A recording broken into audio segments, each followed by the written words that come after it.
வணக்கம் நண்பர்களே. இன்னைக்கு உங்க எல்லாருக்கும் பாரம்பரியமான உணவு செய்முறை எப்படின்னு கற்றுக் கொடுக்க போறோம். பாரம்பரியம் உணவு என்னன்னு யோசிக்கிறீங்களா? கவலை வேண்டாம், இதோ உங்களுக்காக சொல்கிறேன். சௌசௌ ஹல்வா.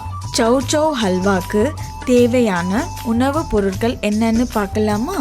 சௌசௌ 4 whole vegetables, sugar 2 plus half cup, milk half liter, ghee 4 or 5 tablespoons, cashew nuts 2 tablespoons, badam nuts 3 plus half tablespoons, dry grapes 3 tablespoons, pumpkin seeds 1 plus half tablespoons, elaichi powder 1 or 2 tablespoons, green food color 1 pinch, saffron 1 or 2 tablespoons.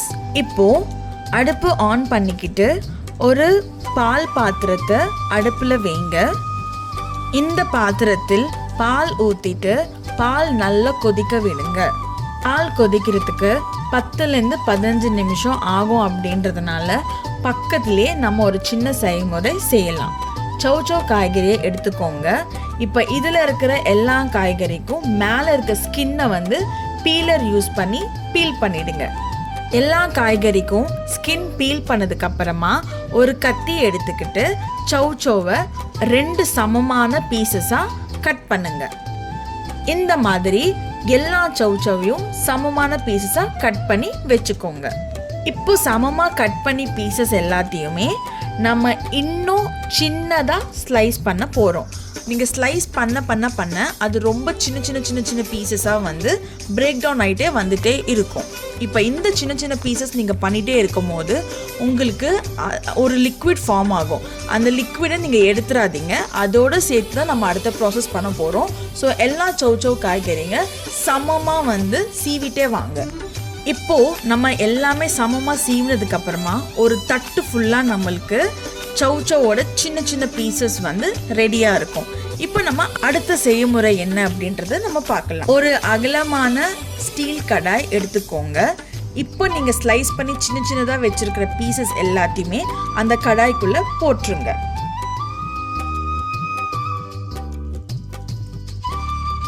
இப்போ stove on பண்ணிக்கிட்டு இந்த steel கடாயை stove மேலே வைங்க. நம்ம எவ்வளோக்கு எவ்வளோ இந்த சௌசௌ ஸ்லைஸ் பண்ண பீசஸை நம்ம சூடு பண்ணுறோமோ அந்த அளவுக்கு நம்ம ஸ்வீட்டோட ப்ராசஸ் ரொம்ப ருசியாக வரும். இப்போது நம்ம ஒரு சைட் ஸ்டவ்வில் பால் கொதிக்க விட்டுருக்கோம். அந்த பால் நல்லா கொதிக்க சூடாக இருக்கும். இப்போ நம்ம அந்த பாலில் என்ன பண்ண போகிறோம் அப்படின்னா சர்க்கரை எடுத்துக்கிட்டு அந்த பாலோட கலக்க போகிறோம். பால் எவ்வளோக்கு எவ்வளோ சர்க்கரையோட கலக்குறீங்களோ அந்த அளவுக்கு சுவையாக நம்மளோட அடுத்த ப்ராசஸ் வரும். சர்க்கரை போட்டதுக்கு அப்புறமா சர்க்கரை பாலோட நல்லா கலந்துருக்கான்னு செக் பண்ணிக்கோங்க. செக் பண்ணிவிட்டு அதே சமயத்தில் கடாயில் இருக்கிற அந்த சௌசௌ பீசஸ் நல்லா பாயில் ஆகுதான்னு நீங்கள் பாருங்கள். உங்களுக்கு பாயில் ஆகும் போதே அந்த சௌசௌ பீசஸ் எல்லாமே நல்ல லிக்விடாக இருக்கிறது எல்லாமே கிட்ட வரணும்.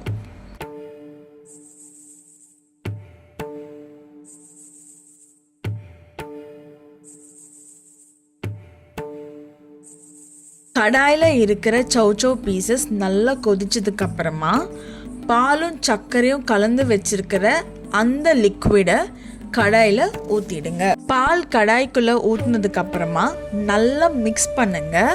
அப்போ தான் நம்ம ஹல்வாக்கு தேவையான பேஸ் பதம் நல்லா ரெடி ஆகும்.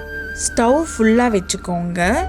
ஹல்வாக்கு தேவையான பேஸ் பதம் கொஞ்ச நேரம் கொதிக்கட்டும்.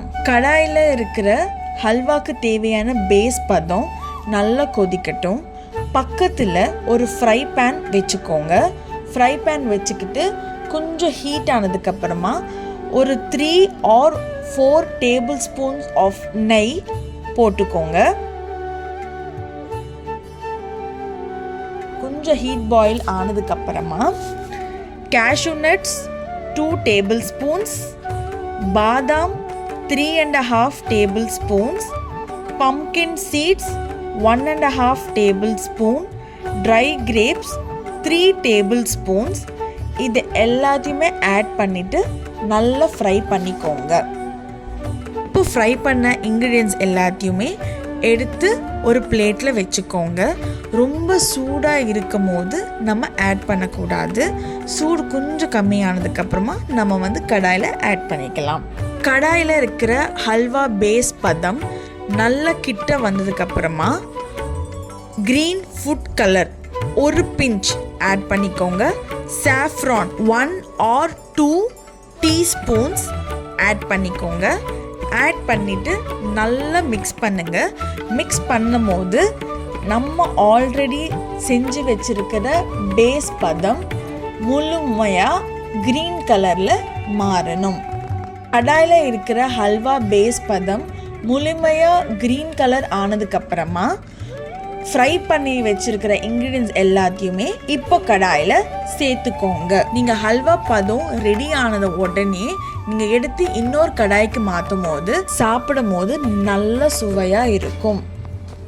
அருமையான சுவையான பாரம்பரியான சௌசௌ ஹல்வா ரெடி. இப்பொழுது கடாயிலேருந்து எடுத்து சின்ன சின்ன கப்ஸில் ஹல்வா ஸ்வீட் சர்வ் பண்ணி எல்லாருக்கும் கொடுங்க. இந்த வீடியோவில் சௌசௌ காய்கறியை யூஸ் பண்ணி ஒரு ஸ்வீட், அதாவது சௌசௌ ஹல்வா எப்படி பண்ணுறது நம்ம பார்த்தோம் இல்லைங்களா? அடுத்த வீடியோவில் இதே காய்கறி சௌசௌ யூஸ் பண்ணி அதோட தோல் நம்ம ஆரம்பத்தில் சீவனோம் இல்லைங்களா? அந்த சீவன தோல் வச்சு சௌசௌ துவையல் எப்படி பண்ணலாம் அப்படின்றது அடுத்த வீடியோவில் பார்க்கலாம். சௌசௌ ஹல்வா இது நம்ம சவுத் இந்தியன் டிஷ் தான். ஆனால் நிறைய பீப்புளுக்கு இந்த வெஜிடபிளோட பெனிஃபிட்ஸ் தெரியாது. ஸோ நான் எனக்கு தெரிஞ்ச பெனிஃபிட்ஸ் உங்களுக்கு சொல்கிறேன் ஃப்ரெண்ட்ஸ், கேளுங்க. இதில் வைட்டமின் சி உள்ளது. இது முடி ஆரோக்கியத்துக்கு, சரும ஆரோக்கியத்துக்கு மற்றும் நோய் எதிர்ப்பு சக்தியை அதிகரிக்கும்.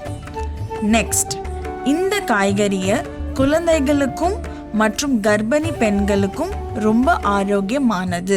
40 வயசு மேலே இருக்கிற எல்லாரும் இந்த சௌசௌ காய்கறியை சேமித்தால் இதயம் செயல்பட்டுக்கு நல்ல உதவும்.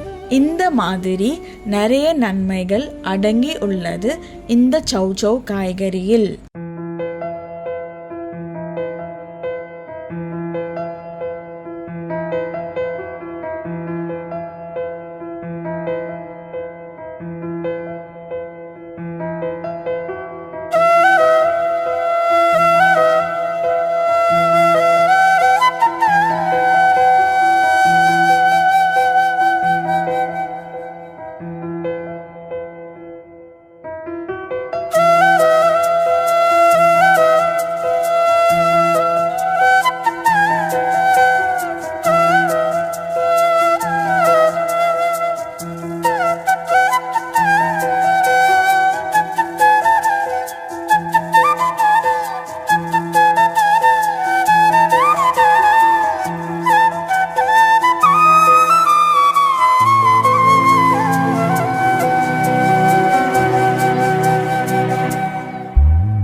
இன்னொரு அருமையான சுவையான உணவு செய்முறை வீடியோல சந்திக்கலாம். உங்களிருந்து விடை பெறுகிறது உங்கள் PV லக்ஷ்மி.